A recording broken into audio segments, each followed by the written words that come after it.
Clay fire north of Decatur has burned more than 500 acres of land and has inched close to several buildings, including homes, but none have burned in the fire. The Texas A&M Forest Service reports the fire is only 20% contained tonight. It is burning between Decatur and Alvord, a little east of Highway 287.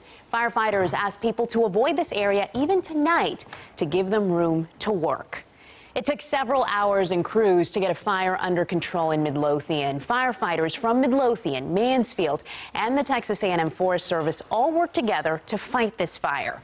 More than 200 acres of land burned in the fire, but firefighters were able to keep it from burning any buildings. And tonight, Nellis County firefighters got a grass fire under control, but not before it burned a house and a barn. This is near Waxahachie. No people, no animals were hurt in this. Let's